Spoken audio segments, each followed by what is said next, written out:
This program is for educational purposes only. The content is not intended to diagnose, treat, cure, or prevent any diseases, nor is it intended to take the place of your primary care physician. The statements in this program have not been evaluated by the FDA. Testimonials are shared as individual experiences of the individual. Results vary and may not be typical. We do not make any claims regarding health or income.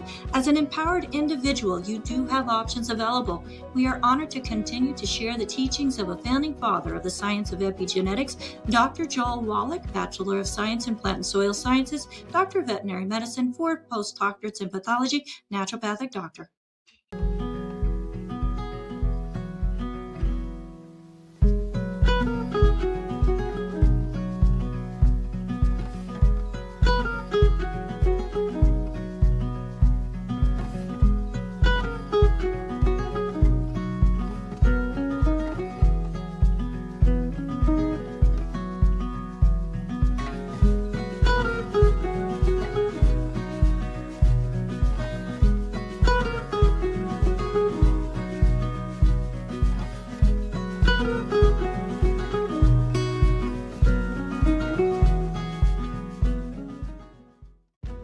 This program is for educational purposes only. The content is not intended to diagnose, treat, cure, or prevent any diseases, nor is it intended to take the place of your primary care physician. The statements in this program have not been evaluated by the FDA. Testimonials are shared as individual experiences of the individual. Results vary and may not be typical. We do not make any claims regarding health or income. As an empowered individual, you do have options available. We are honored to continue to share the teachings of a founding father of the science of epigenetics, Dr. Joel Wallach, Bachelor of Science in Plant and Soil Sciences, Doctor of Veterinary Medicine, 4 postdoctorates in pathology, naturopathic doctor.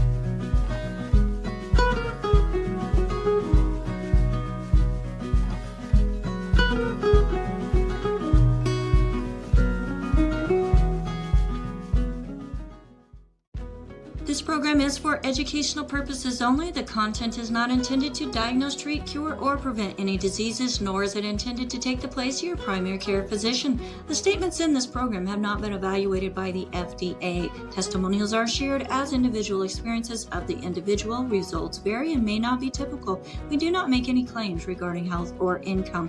As an empowered individual. Hello and welcome everyone. Let's go ahead and open up those Zoom room doors and let everyone in as we are a live show.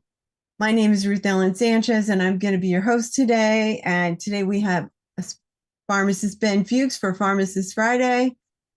And this program is for educational purposes only and is not meant to treat, diagnose, or cure any diseases, nor is it meant to take the place of your primary care physician.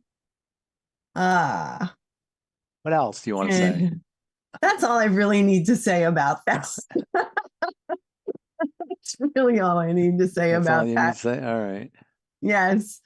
So I'm going to go ahead and bring Ben on with me and we're just going to get going. Although I do need to say, if somebody referred you to this program, please make sure to get back with them, as you are an empowered individual and they are the person that's going to empower you.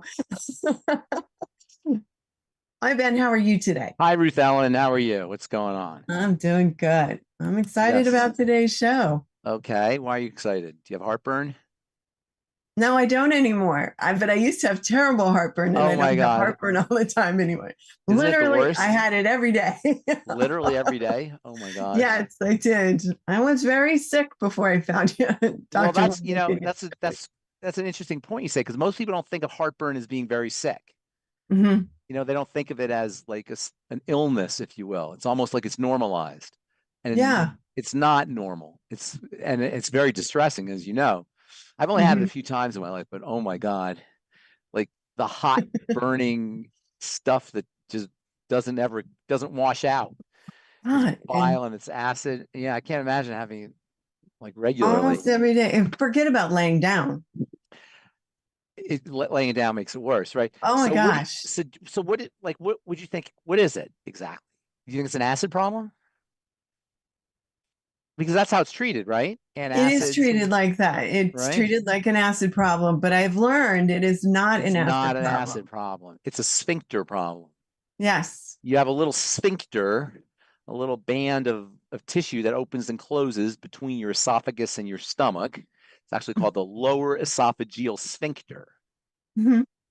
And it's a muscle that acts as a valve between stomach and the esophagus. And when it doesn't close tightly, boom, acid splashes upwards and it can cause misery. And over time, it could be fatal, really. It can cause a condition called Barrett's esophagus and then ultimately esophageal cancer, which is one of the more deadly cancers. So Yes. it really needs to be regarded as a serious health condition, particularly if it happens all the time. If it happens once in a while, it's not as significant. But if it happens all the time, that's a serious problem.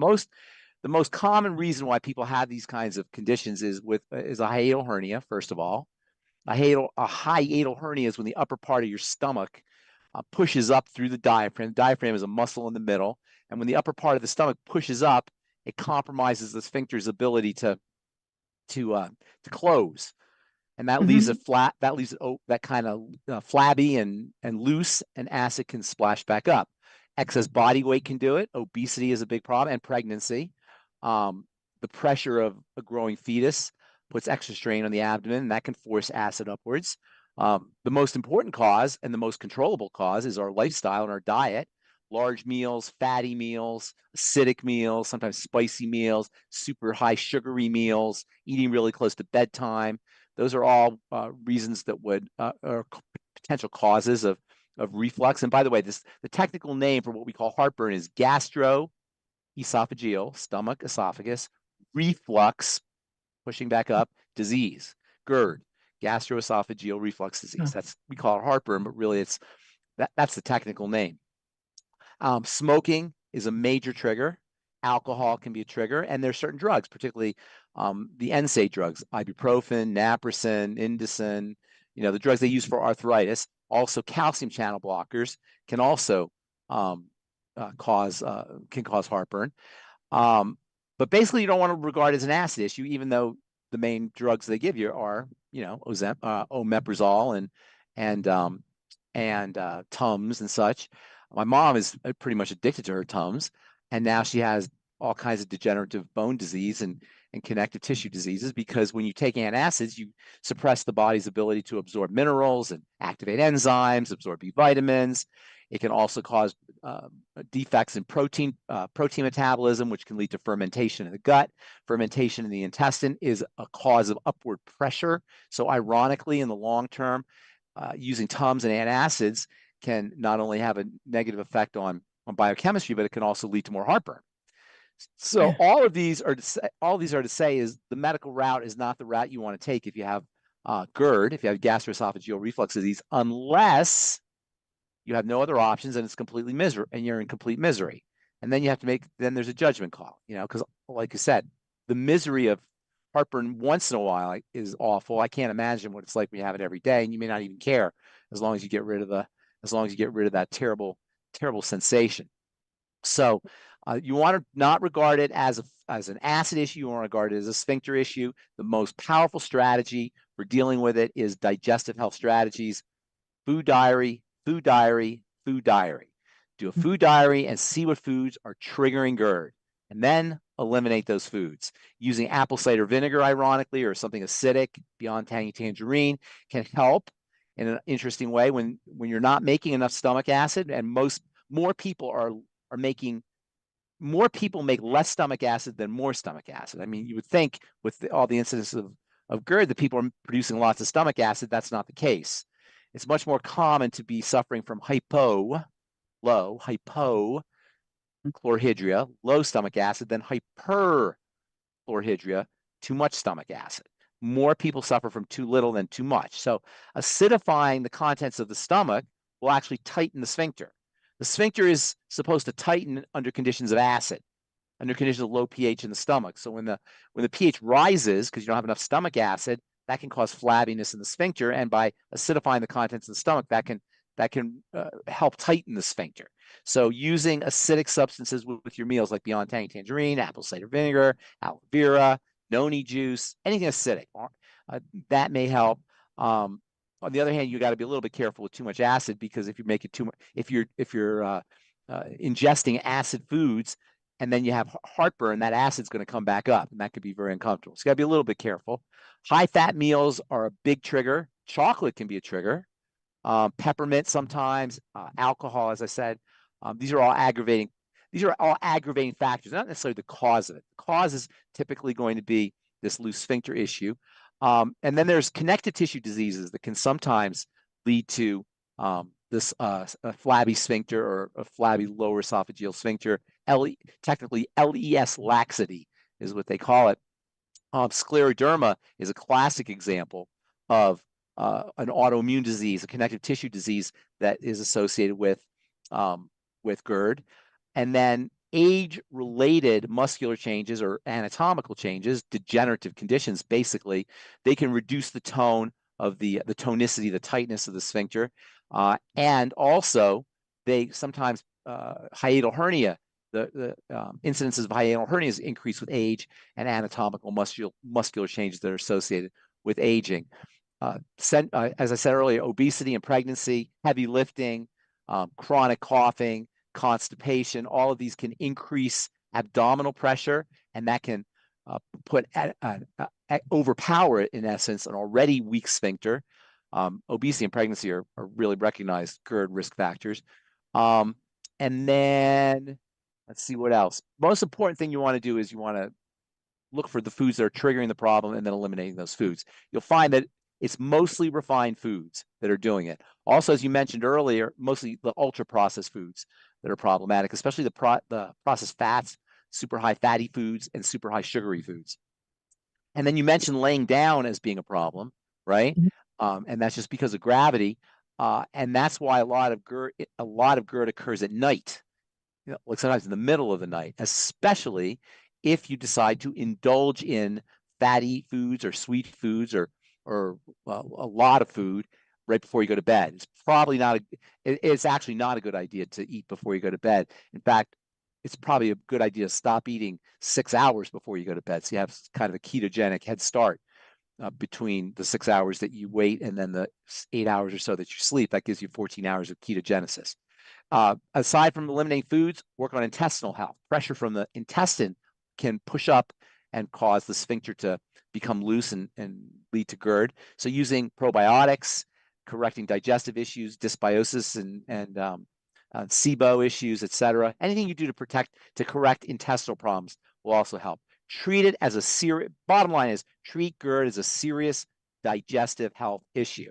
And even though it doesn't sound like it is, it is. Sometimes I'll talk to people, I'm sure you may have done this, Ruth Ellen, or some of the members of the team may have done this. We talk to people and you ask them about their digestive problems, and they don't think of GERD as being a digestive problem. It is a digestive problem, and it's an indicator that you need some digestive support. And it's also an indicator that you may be dealing with malabsorption. Remember, if you have digestive problems, you got two things going on. Number one, malabsorption of nutrients, because the intestine is where nutrients are absorbed. And number two, toxicity that gets into the bloodstream. Now you have a third element, and that's the upward pressure from the intestine, which can exacerbate GERD. I should also mention there's some asthma medications, and also benzos can also, and actually opioids too, can exacerbate LES laxity, lower esophageal sphincter laxity. And then there are also, well, no, I think the mints, spearmint and peppermint can be problematic for a lot of people. Mint tea sometimes is problematic for folks, and mint candies can be problematic. And then coffee and other caffeinated drinks can also be a problem. Yeah. Have you experienced that with coffee? Carbonated beverages too. Carbonated beverages distend the stomach, and they can kind of provoke burping, and that can lead to a loose LES, right? And then some people have problems with tomatoes, onions, garlic in certain people. So look for foods is the most important thing. That's what I would recommend. And then correct any intestinal digestive problems. Yeah. You know, I, for a long time, have known how dangerous it is having acid reflux, because when I was a little kid, I think I was like 6 or 7, I woke up one morning and my sister was staying in the living room on the couch because she was married and lived somewhere else. And my dad had a hiatal hernia and had acid reflux and was always taking Tums and papaya and different things. And in the middle of the night, he sat up and he coughed, and his esophagus literally split open. Oh my God. And they had to rush him to the hospital. Oh my God. They put him on an ice bed. They like cooled his body down to slow down the blood flow to find out where he was bleeding from. And then when they finally found it, they packed his esophagus, and then he had to go take him to surgery, which is tricky. He had staples from here down below his belly button because they had to open him up and do all this. Was he generally unhealthy, like had health issues in general?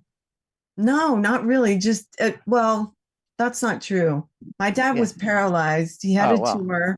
Okay. And then they did surgery and they took the tumor out, and they said he would never walk again, but he walked out of the hospital. My dad was a ventriloquist and children's evangelist. And oh, is that right? Children's evangelist? Yes. Say? What's a children's evangelist? It's a pastor that goes and does seminars at churches using ventriloquism or whatever they use and talks to children. And then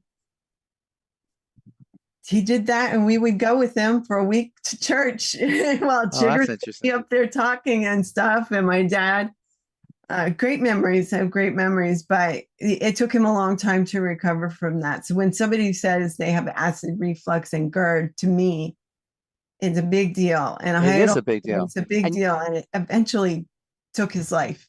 Oh, with what did he pass away from? He tried to get a surgery to correct the hiatal hernia, and the doctor nicked an artery. And oh my gosh. Yeah. Oh my gosh. So it was a whole big thing. I don't want to talk about that part of it. No, we won't talk about that part. But you mentioned, it's interesting that you mentioned children, because I remember having to compound in my pharmacy heartburn medicine for babies, neonates, newborns. Wow. Yeah. And it's really interesting because, you know, the digestive system is, when babies are born, their digestive system is immature, and digestive system, the stomach, the intestine mostly, has to develop with time. If babies are born cesarean section, or they're born from moms who are not nutritionally competent themselves, they can end up with problems, intestinal problems, and that can lead to GERD. And I remember having to, you know, make heartburn medicine for babies. And by the way, heartburn is a burning sensation in your chest, and it happens. It's a symptom of GERD. So sometimes we collapse those two ideas. Heartburn is a symptom of GERD.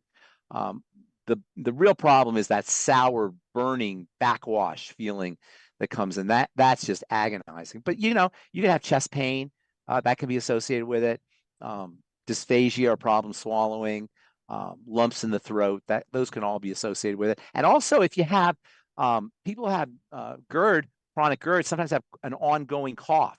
They just have this tickle in their throat and they keep coughing, or they can end up with chronic laryngitis, or even worsening or new cases or new incidents of asthma. Bottom line, it's a serious problem. It's a digestive problem. It is highly, highly correctable, and it should be corrected. If you have a hiatal hernia, it's a little tougher. And as you mentioned, you know, surgeries can be a little bit tricky, but a hiatal hernia is itself a problem. Yeah. Okay. So we do have a hand up if you would like to take a question. And I believe Phyllis also has a question. So yes. So we're going to go to AJ. Hi, AJ. We're going to bring him on down. Pharmacist Ben, I had to make sure I raised my hand before Phyllis had an opportunity. And so they call me Quick Draw, Phyllis. So my question has to do with a client of mine, and I hope you're doing well today. Thank you. Yes, I am. Do you want to talk about our Root Not Fruit school? No, not yet. Okay, gotcha. Okay, go ahead. Oh, Monday. I mean, it should Well, be all right. further We'll just along. tease people a little bit. Okay. Okay, so the client has a blockage in a stent that is in his leg. And I have a whole report, and from what I can understand from the report, he is doing better in other parts of his leg, but the stent is more than 50% sealed off, and the top of the stent is Right. calcified. Yeah. And you know what a stent is, right? It's like forces open the blood vessel. yes, sir. Right. Why would you need to force open the blood vessel? Because there's a got blockage. hypercoagulable. Yeah, you got a blockage. So when you put a stent in, that doesn't mean the blockage is going to stop. Right. Well, right. But the doctor last year, he's been on longevity products for some time now. The doctor last year said, "Wow, your arteries are wide open." Why they put a stent in? If the arteries are wide open, what's the purpose of the stent? Right. Well, he had the stent 10 years ago. He had the stent 10 years ago. Okay, so he had a stent put in 10 years ago, and the doctor said your arteries are fine. No, the doctor said your arteries are wide open last year. This year's, he's saying the stent is blocked. We got to do surgery. Okay, so the stent became blocked over the course of a year, is what I'm hearing you say, correct? Or maybe it wasn't discovered that it was blocked last year. Maybe not. But what causes the blockage is the accumulation of sticky blood, calcium plaques, just basically dirty blood is what you're talking about. Dirty blood and damage to the vessels, a combination of it. Dirty blood damages the vessels. Damage to the vessels increases dirty blood. It's like a big circle. So you have damage to the vessels that initiates a chemical reaction that actually calls in clotting material and plaque material to sort of protect against the damage, right? And the dirty blood induces damage. So it's a big circle because you're dealing with dirty blood and you're dealing with vascular damage. So what do you do? Now, this guy's already he's already down the road. All right, this is probably an older guy, I imagine, and he's probably MBFA, and my body's falling apart. He's probably got lots and lots of problems. How old? Do you know the guy? Is he on the call? Good guy, distributor. Is he on the call? He may be watching on YouTube. Yeah. So, he's degenerating, and I'm not trying to be dramatic or mean-spirited or rude or anything like that. This is a gentleman who's deteriorating. One of the ways we deteriorate is our body kind of dissolves to mush. And when it dissolves to mush, all this stuff kind of piles up inside the vessels. He's breaking down. So, if you want a quick remedy, clean the blood with plant-derived minerals, with clays, with glucogel, vitamin E, all the things that we talk about for keeping blood fluidity, increasing hydration, increasing water, and then also making sure the blood vessels stay strong. That is things like the healthy brain and heart pack, essential fats. In fact, EFAs can be very helpful for helping thin the blood or fluidize the blood. It's a better way of putting it. Also, oxygenation, making sure he's practicing his slow, deep breathing. And when we talk about oxygenation, it's not just a matter of slow, deep breathing. It's also a matter of moving, exercising. And even if the exercise is just the slow, deep breathing, slow, deep breathing counts as exercise. When you take the diaphragm up and the diaphragm down, you're improving circulation and you're improving oxygenation. So anything you can do to improve fluidity of the blood, improve oxygenation, reduce the accumulation of toxicity in the blood through a leaky gut, work on digestive health. This guy's probably a diabetic or pre-diabetic, I would assume. So the healthy blood sugar pack.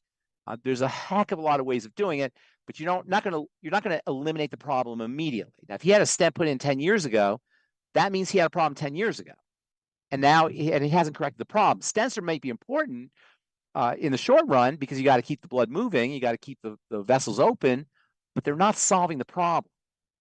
You see what I'm saying? So the doctor didn't solve the problem, and nor should the doctor be expected to solve the problem. Okay? Let me say that again.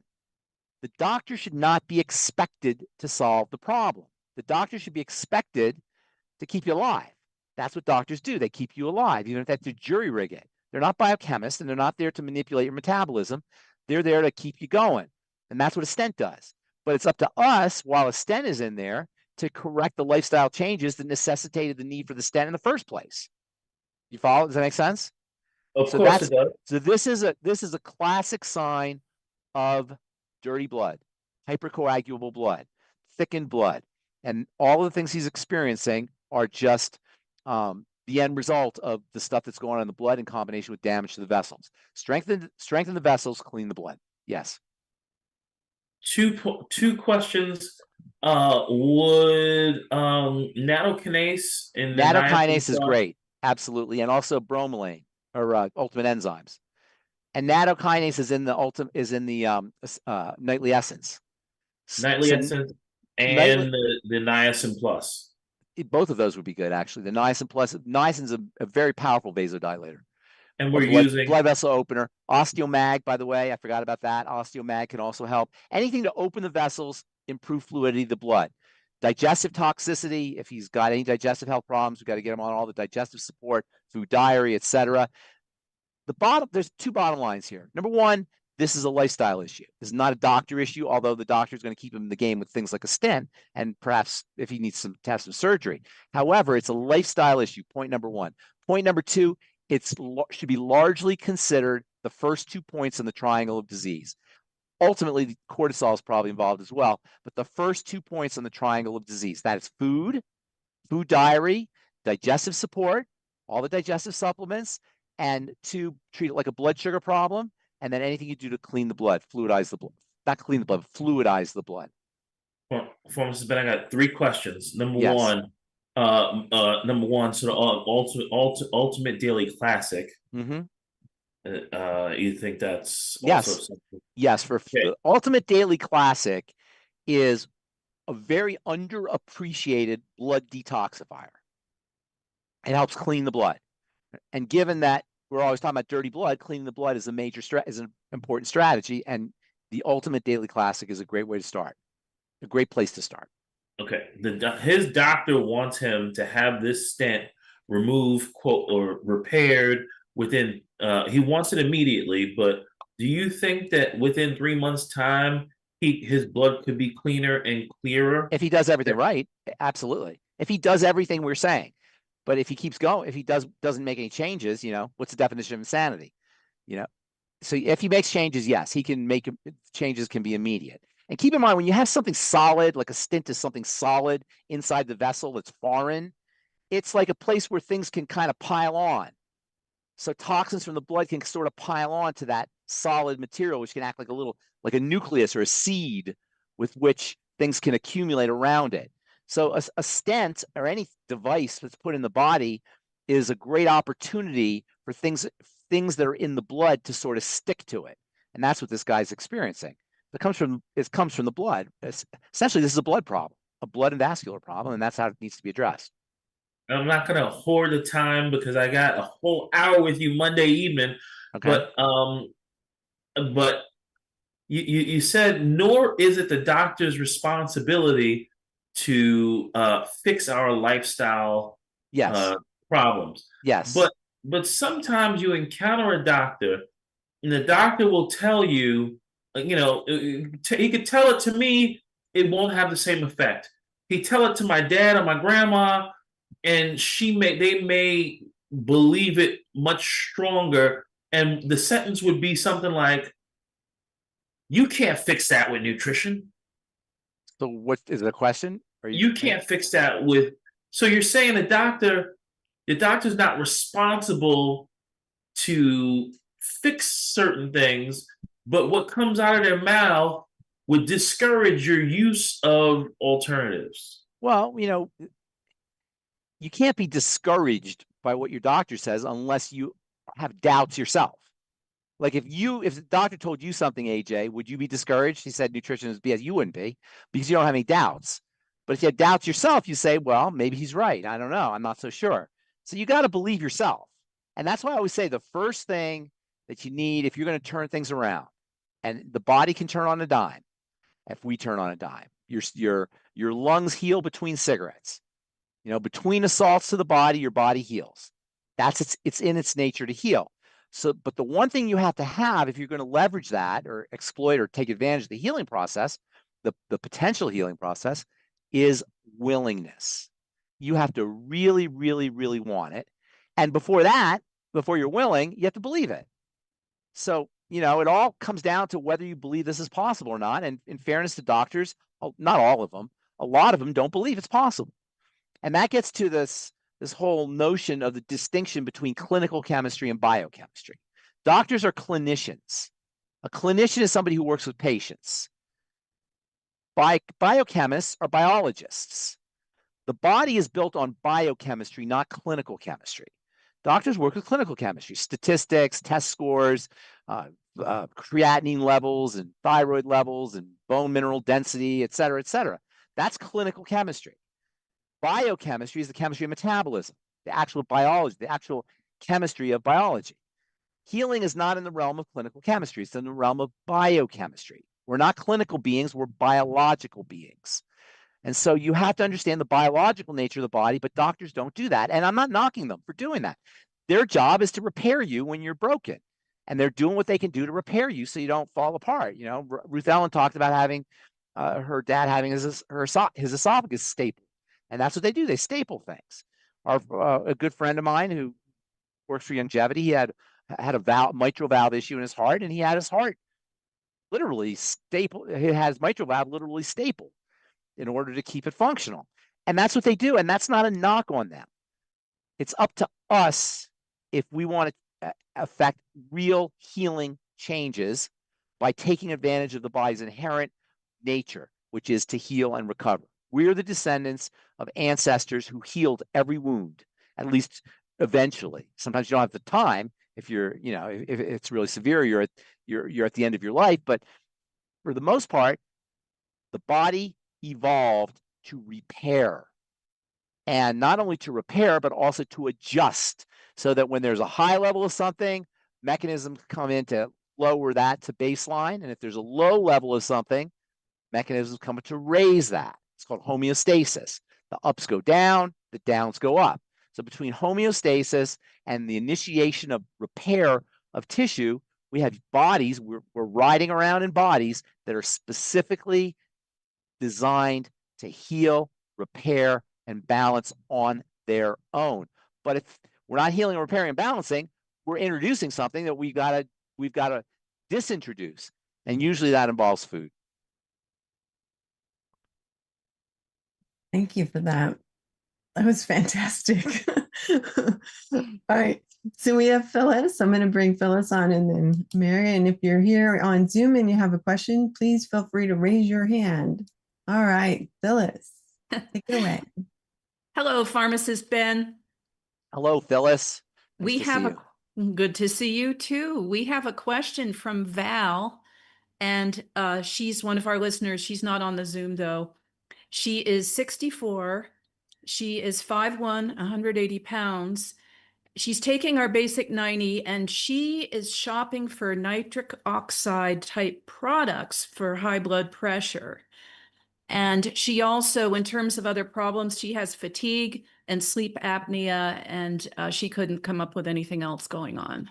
So say again, fatigue, sleep apnea, and what else? High blood pressure, and she wants to take nitric oxide. And I know you can't take nitric oxide, but you're saying she wants to build nitric oxide. Right. And I know our Cardio Beats will support the production of nitric oxide, but I know you can fill us in on what's the deal with nitric oxide. Yeah, exactly. What is nitric oxide? Nitric oxide used to be considered a toxin, like an air pollutant, until the late 1990s, when a couple scientists, I think they were Belgian scientists, discovered that nitric oxide is incredibly, incredibly important for opening up blood vessels. It turns out nitric oxide is a molecule, it's a gas really, that is involved in opening things up, keeping things moving. It is, as the name implies, it's made up of nitrogen. And so nitrate-rich foods and nitrogen-rich supplements can help. If you want to use diet to build nitric oxide, you want to eat lots of nitrate-rich vegetables. And probably the best one is spinach, arugula, chard, and then, of course, the well-known beets. or nitrate rich. There are also bacteria in the mouth that can convert nitrate into nitrite, which the body then converts into nitric oxide. And this is especially when where oxygen levels are low. So if you're going to eat lettuce and spinach and arugula, make sure you're chewing it really well in order to have as much bacteria contact that vegetable nitrate to turn into nitrite, which then turns into nitric oxide. We're serving of green leafy vegetables as well as beets or beetroot juice every day, or cardio beets, of course. You know, anything that has beets in it's going to support nitric oxide. Also, exercise is one of the best ways to build nitric oxide. Walking, cycling, lifting weights, all of this will increase blood flow across the arteries, and then this kind of stress against the arteries from increased blood flow will activate nitric oxide production. There's another really interesting way to improve nitric oxide, and that's breathing through your nose and also humming. There's nitric oxide producing elements in the upper sinuses, and just going, or even like this. You know, you probably, you know, it's sort of like a meme where people go, om, like that, you know, meditators. Those are all great ways to activate nitric oxide. So making that, if you make that sound like, you can kind of feel a vibration in your upper sinuses. That's all activation of that will all activate nitric oxide. And then the best supplement for activating nitric oxide is arginine. Arginine is, I call arginine super amino acid because it's got 4 elements of nitrogen, and it is probably the most reliable way from supplementally to improve nitric oxide production. So exercise, keeping blood sugar down also, by the way, is an important strategy for folks who are dealing with nitric oxide issues. And then beetroot juice, vegetables, arginine. There's also a precursor arginine called citrulline that sometimes helps. There's lots of ways to do it. Vitamin C is a cofactor that could be important. And then making sure that you're getting enough sleep, and also reducing hypertension. Hypertension, high blood pressure, is associated with nitric oxide problems. And in fact, sometimes they'll give you nitroglycerin for both high blood pressure or angina, where you're not getting enough oxygen to your heart. I don't know if you've ever seen nitroglycerin snorters, or they have little things that you sniff, nitric oxide sniffers that you can do to open up blood vessels. Not nitric oxide, nitroglycerin sniffers. And that's one of the ways those work. So yeah, there's lots of ways to do it, but this is a woman that needs much more than nitric oxide. Yeah. In fact, based on what you just said, I'm trying to remember. What did you say aside from hypertension? Fatigue, sleep apnea, and she's also heavy for her size. And heavy. What are those all signs of? Dirty blood, metabolic syndrome. Metabolic syndrome. Those are all metabolic syndrome. Yeah, exactly. So yeah, you can mechanically open up the blood vessels with nitric oxide for sure, but this is a woman who's dealing with metabolic syndrome. And again, you know, we look to the symptoms and we want to just kind of do away with them, and we're looking for strategies to do away with them, but we got to go to the causal level. And the causal level, if she's got hypertension and fatigue and obesity, is metabolic syndrome. Yeah. And that's a blood sugar issue, and that's an insulin issue. And that's the second point on the triangle of disease, which is connected to the first point. And the idea here is not to say, oh my God, there's all these things I got to do. The idea here is to say, I have all these opportunities to create changes. You know what I'm saying? If I give you a list of all the foods and all the supplements and all the strategies, you'll say, oh my gosh, what do I do? You want to look at it from the other angle and say, oh my gosh, I have so many ways that I can correct the problem. So you don't want to look at it at all of these different strategies as being overwhelming. You want to look at them as being opportunities. So this woman has multiple opportunities to correct her issues that have nothing to do with the last phase of the last step in the journey, which is the nitric oxide. The nitric oxide and the vasodilation are all the way over here. Her problem is over here. So yeah, you can do things over here, but you really want to take care of it over here. And that's where, with metabolism, with foods. And I imagine this is an older woman, probably. I would hope she is. 64. And yeah, well, that's not that old.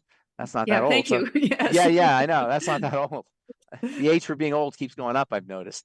As we get older. Yeah, right.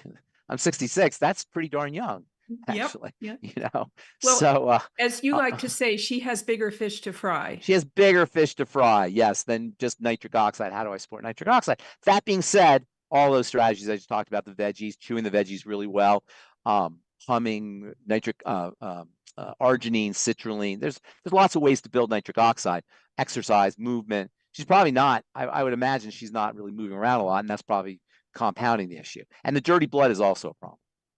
You also had mentioned the nitrate and nitrites in vegetables. Yeah. I found myself confusing that with the preservative sodium nitrate and sodium nitrite. Yeah, the sodium completely different. Completely different because they're using super high concentrations. And those are they're done because those kill bacteria. They're preservatives, essentially, is what those are. Nitrogen is very, very explosive stuff. As you know, I've talked about this before. So it can be used as a preservative, but it can also be used as a active biochemical. And the preservatives are different. Preservatives are incredibly problematic. And there's countless studies that talk about preserved meats, deli meats, and Doc's been talking about this for a long time, as being associated with digestive cancers and digestive problems, intestinal cancers, etc. So you want to stay as far away as you can from hot dogs and deli meats and these nitrate preservatives. And I'm thinking that they're kind of gradually being eliminated because it's pretty well recognized that they cause intestinal problems. Mm-hmm. All right, I will give way for Mary to come on board. Hi, Mary. All right, Mary. You can unmute. I see you have lots of questions. Okay. Yeah. Okay, bring Ben back. Yep. There you go. All right. Whoever is doing that, Where I'm not sure. There you go. Okay. Perfect. Okay, so there's several questions here. I'm going to give you two quick ones from Harry. Harry's in the chat, so if he has any additional comments, he can ask. But he has two questions. I'll give you both of them. I'm not sure if they're related. One is, how can we strengthen the bladder? That's the first question. Strengthen the bladder. What is it? I don't know what that means. Strengthen the bladder. Okay. The bladder's a bag. How do you strengthen a bag? Well, I'm not sure what that. Can you be a little more specific? Well, the word bladder means bag. Right. And right. like your gallbladder is a bag of gall. He's talking about the urinary bladder, I'm sure. Yeah, the so that urinary means a bladder. bag. So I'm not sure, like, what does So that mean? I'm assuming to that bladder? maybe there's, leakage and things like that. That's so what I'm assuming. that's not the bladder. You like, is that we talking about it for incontinence? Is that what he's talking about? He has not specified. So Harry, if you want to add some comments or raise your hand, that'll be great. Let me give you the second question until we can hear from Harry. What is the best pathway to balance bipolar problems? Okay, so a couple things. So first of all, I'm going to assume when he says strengthen the bladder, he means to strengthen, to get more control over the bladder. That's what I'm assuming. But yes, I'm assuming he means that. So given that, you can do these pelvic floor exercises, like where you squeeze the pelvic floor. Like you have to go, like you're tightening the muscles that you use to prevent urination. You know what I'm saying? So let me just add one thing. He says, how many times a day should we pee? There's no answer. That depends on how much you drink. I agree. Right? So you can't really say that's not really an answer. That's not really an answerable question. But in order to go back to what he was saying about strengthening bladder control, which that makes more sense, you want to kind of strengthen the muscles, the pelvic floor muscles. And you do that by squeezing. Like when you have to go to the bathroom and you can't, and you're in a place where you can't go to the bathroom, you sort of squeeze. Yeah. You do that for just kind of hold it for 5 seconds or so, relax it, hold it for 5 seconds. So just repeat it, 5-10 times a day, 2 or 3 times a day, 5 or 10 times, 2 or 3 times a day, until you can hold it for until you can squeeze for 10 seconds.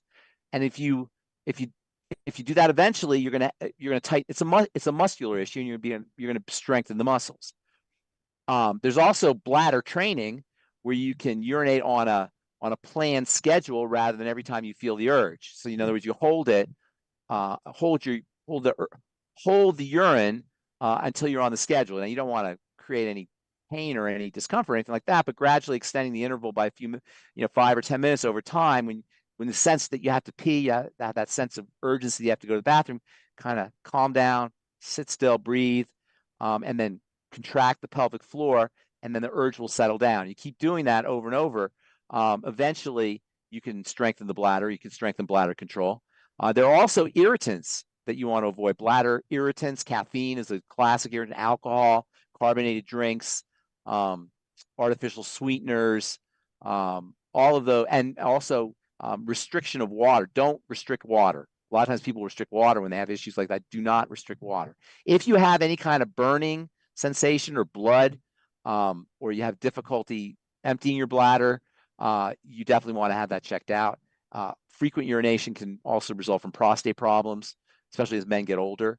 I find that the Osteo-fx is wonderful for men who are experiencing that, they go to the bathroom multiple times in the middle of the night kind of thing. Even when they don't have to go, they just kind of have the urge to go. The Osteo-fx can be very, very helpful for that. Okay.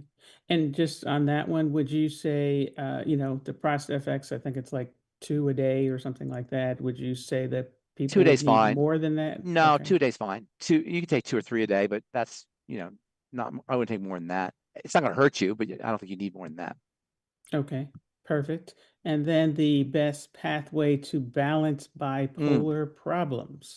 Bipolar is an interesting issue because there's a fine line between psychological and physiological. I find that people who are bipolar, it's kind of a distracting technique for avoiding certain psychological things that they don't want to think about or they don't want to engage in. So I'm a little careful about talking about bipolar issues as well as depression and other mental health problems. That being said, there are stabilizing elements, brain stabilizing elements. The most famous one is lithium. Doc's been talking about lithium for many years, and there's more and more literature that talks about lithium. And if you go to the doctor and get a prescription for bipolar, typically you will get lithium, unless you get like a full-blown antidepressant. Sometimes they'll give you Prozac, but lithium is very effective for that.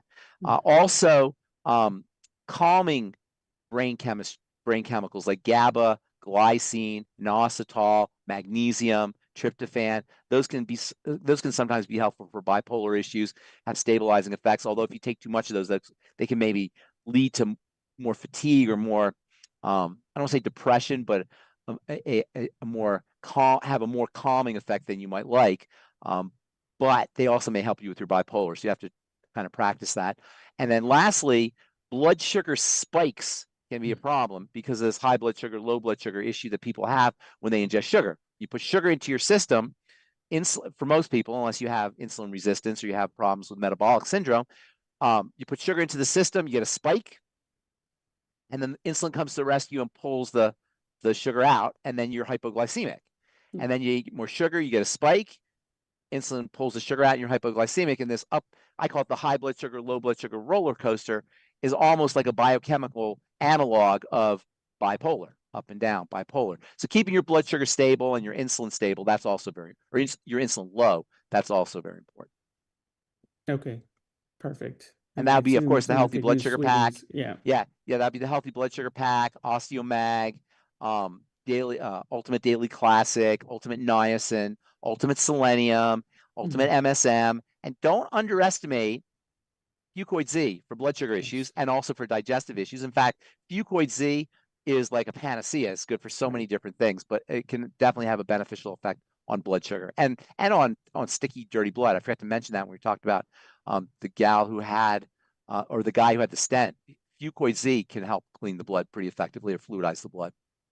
Yes, I FucoidZ, the Fucoid Fucoid and FucoidZ is biochemically or molecularly similar to heparin, which is what they give you in the hospital. When you have a surgical procedure, that will initiate blood clotting, and that's why they give you heparin when you have a surgical procedure. When you have a surgical procedure and you're being cut open in the hospital, to your body, you're being eaten by a tiger.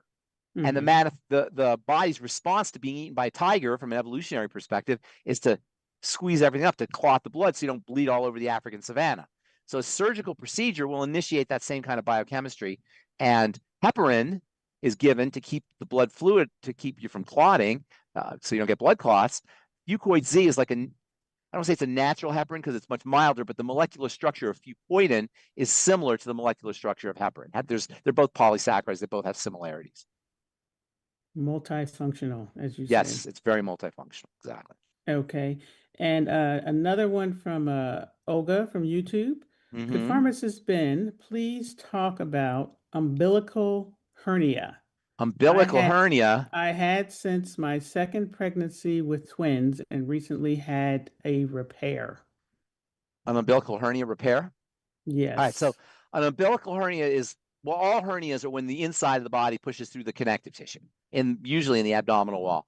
So you have like an intestine, just to give you an example, your intestine is kind of like a tube behind the abdomen. When the connective tissue weakens, the intestine can pop through, and you actually see the intestine popping through. An umbilical hernia is the same thing, except it's caused by it's the bulge is near the belly button, and it's caused by the same fat or intestine pushing through a weak spot in the abdominal wall. It's a connective tissue condition, really, a weakened connective tissue. So what do? Well, it's not going to heal by itself, first of all. And hernias can be pretty serious. They can get all tangled up, and the intestine can get tangled, and it can actually be fatal. So and it can be very painful too, by the way. You don't want to have the intestines, they call it strangulation. You don't want to have the intestine strangulated. And you really, pretty much the only way to get rid of an umbilical hernia, it's not going to repair itself, is to have a surgical procedure done. That being said, once you have that surgical procedure done, you want to be strengthening your connective tissue. The most dramatic signs of aging and the most prominent signs of aging, the most troublesome signs of aging, all involve connective tissue deterioration. The connective tissue is the part that holds us in place. It does so much more than that. But one of the things it does is it holds us in place. As we age and our connective tissue deteriorates, our stuff doesn't get held into place. That's why you have hernias. That's why you have ruptures. And that's why you have prolapses. All of these things are signs that the body's kind of falling apart. It's the mechanism for my body is falling apart disease. The connective tissue is holding everything in place. Connective tissue is much more than that. I don't want to limit it just to structural issues. There's all kinds of chemical issues or biochemical issues roles that the connective tissue plays. The connective tissue feeds all the cells of the body. So once the connective tissue deteriorates, you're off to the races cellularly. None of the cells are going to get fed or oxygenated or electrified or detoxified effectively. So there's a lot of things that connective tissue does. But the most obvious signs of connective tissue deterioration are the arthritis and the wrinkles and the heart disease and the ruptures, as I say, and the prolapses and the hernias and the thinning skin and the joint problems and the valve problems. All of these are pretty much part and parcel with the aging. They go with the aging process, and those are all connective tissue driven. So building you're not going to nutritionally repair an umbilical hernia. However, once you have a surgical procedure to repair the umbilical hernia, you want to make sure you're strengthening the connective tissue. Hernia repairs can actually revert. Hernias can actually revert after a repair 5 or 10 years later. Sometimes people get their hernia back because they haven't done anything to strengthen the connective tissue. So treat it like a connective tissue problem after you have your surgical procedure done. And by the way, after all surgical procedures, you want to be building your connective tissue. All of them. One of the most common problems associated with surgical procedures is the formation of fibroses and scar tissue. In fact, the vast majority of surgical procedures end up in scar tissue and fibroses, and these can not only cause pain, but they can also lead to organ dysfunction and problems with posture, problems with leading to other connective tissue issues as we age. So really, after any surgical procedure, but particularly after a connective tissue surgical procedure, you want to be doing things to build connective tissue. And of course, we know, even though we don't talk about it, that the Healthy Bone and Joint Pack is a connective tissue building nutritional supplement package. So use your Healthy Bone and Joint Pack for all connective tissue issues, including just plain old accelerated aging. The Healthy Bone and Joint Pack could be used to prevent wrinkles. The Healthy Bone and Joint Pack can be used to help prevent gum disease, not to mention, of course, arthritis and osteoporosis and the things that it's marketed for. Sure, great. And of course, and one more thing, the blood vessels are lined with connective tissue, and deterioration of the connective tissue is going to lead to deterioration of the vascular system. Deterioration of the vascular system is one of the reasons why we get these blockages that we talked about previously. So you're going to help support numerous parts of the body with the Healthy Bone and Joint Pack and with these connective tissue building strategies. Perfect. Okay. And one more thing. Post-surgery, ultimate enzymes. Those will also help prevent the formation of scar tissue. Okay. Perfect. Thank you. many more questions, but I will Yes. turn it over to AJ. Thank you. I think we should be turning it over to Ruth Ellen. Ruth Ellen can decide whether or not she wants AJ to speak or not. Yeah. I want AJ to speak. You're not allowed to speak, AJ. I'm only kidding. I just want to mention 2 comments that Dillong has in. Put your hand back up, AJ. In YouTube, he says that he's going on a candida diet, restricted carbs, no sugar, no fruit, and upping the I-26 dose to 2 scoops per day has gotten rid of heartburn and digestive issues for him or her. And 1 scoop didn't quite do it, but 2 scoops of I-26 helps a lot. That's good information. And then, I think we just talked about that on Monday. If I'm not AJ, did we just talk about that on Monday with Dillong or however that person said? It was on the phone. It looks like okay.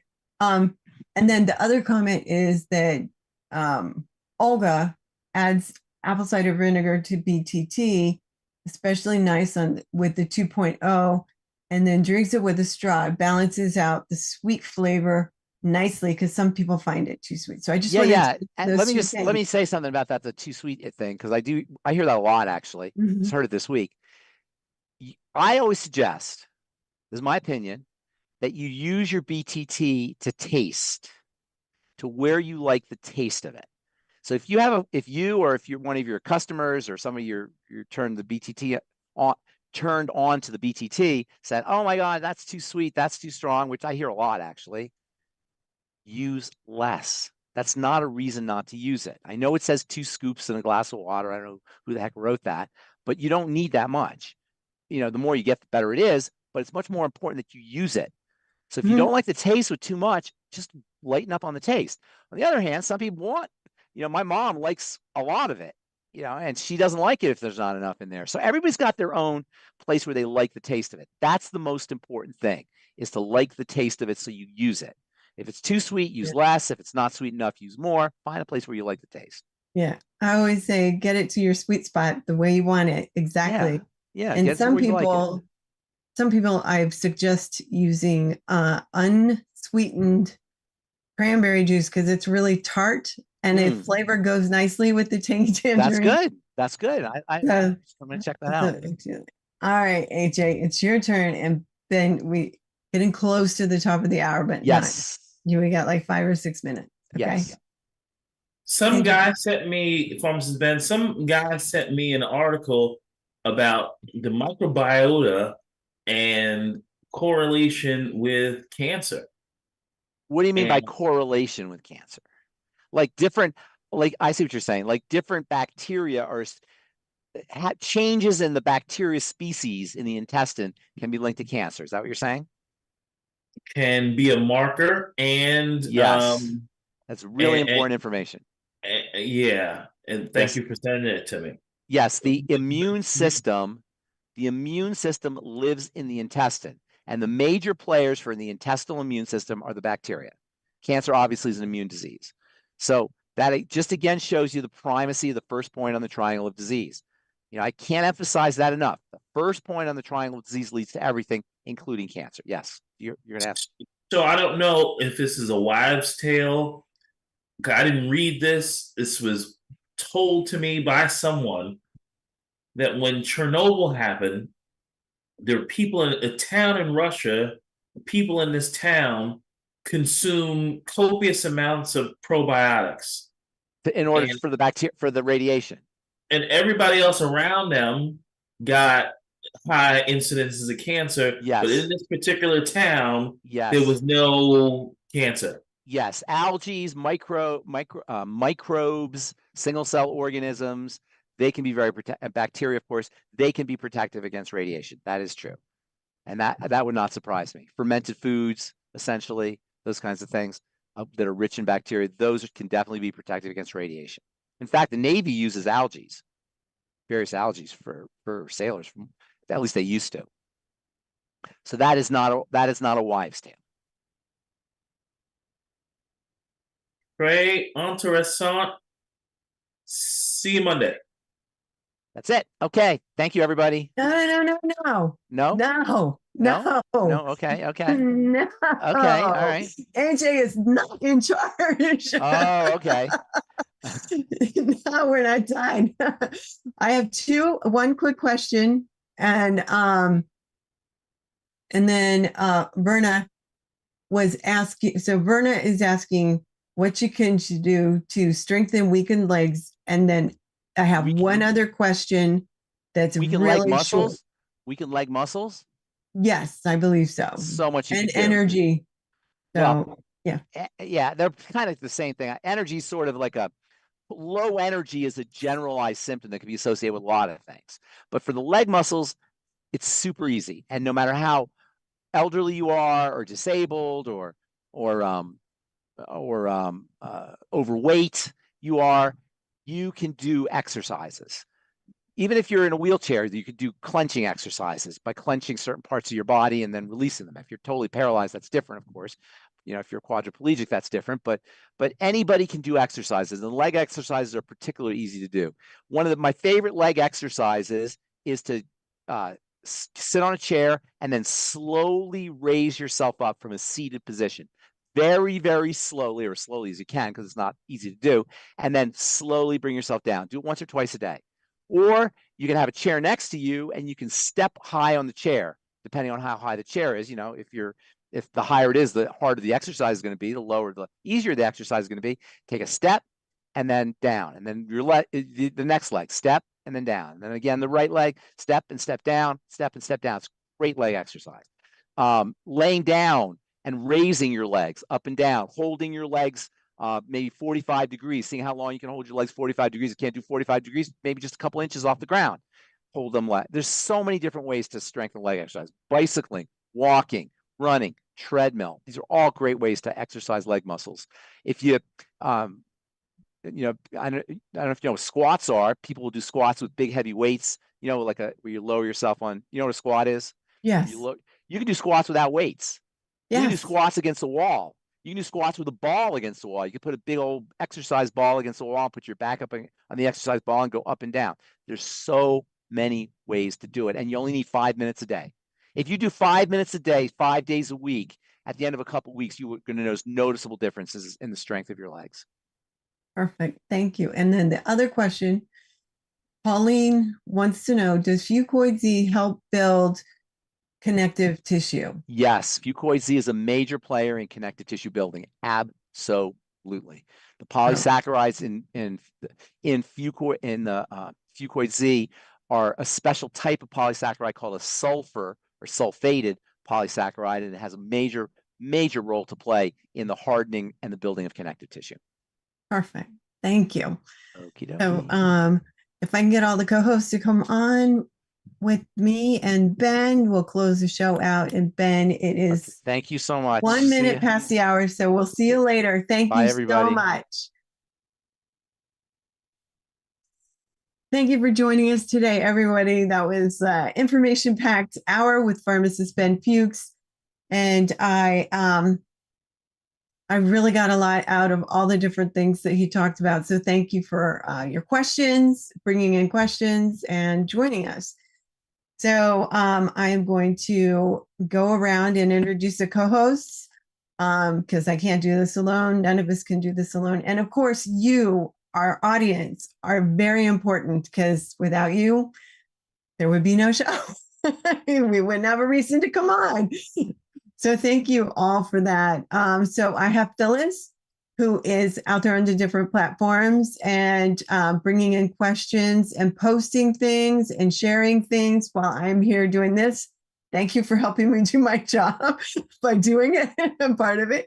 And she and her husband also are responsible for getting Dr. Wallach on the radio. So kudos to you guys for that. And we will always, I will always mention that because it's so important. And then we have Marilyn, Miss Speedy Fingers, who is in the Zoom room, in the chat, typing everything that is said as fast as she can. And thank you for that, Marilyn, because it's very, that is a true skill. And then also we have Mary, who is bringing questions in from the different platforms.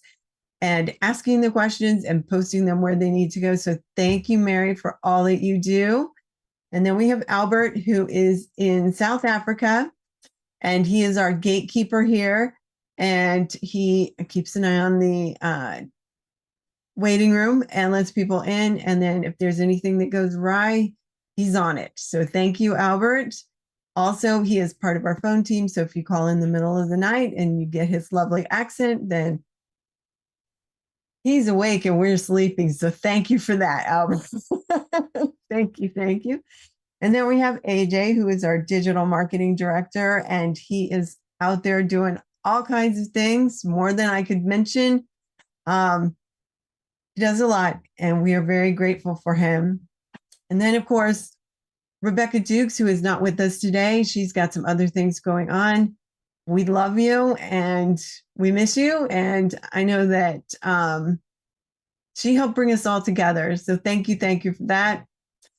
My name is Ruth Ellen Sanchez, and I'm the executive production manager of Daily with Doc and Becca. And I love doing this. It's very important to me, and my heart is here. So this program was for educational purposes only and not meant to treat, diagnose, or cure any diseases. And also, if somebody referred you to this program, please get back with them, as they are going to be your primary point of contact. If your questions did not get asked or answered, please email us at questions@dailywithdoc.com. And then if you would like to talk to a certified holistic health coach and you're not working with anybody, please call us at 855-949-3377. And even if you are working with somebody, we can help support you, but we will refer you back to the person so you can have them help you with your order. And that is the only way we do it around here. So thank you, everyone. Have a great weekend. And please always remember to be kind, be loving, be respectful. Just be a good human. Just be good humans. All right, we'll see you next week, and you'll see AJ on Monday night at 9 o'clock with Pharmacist Ben on Ben Bites. See you later, everybody. Thank you so much.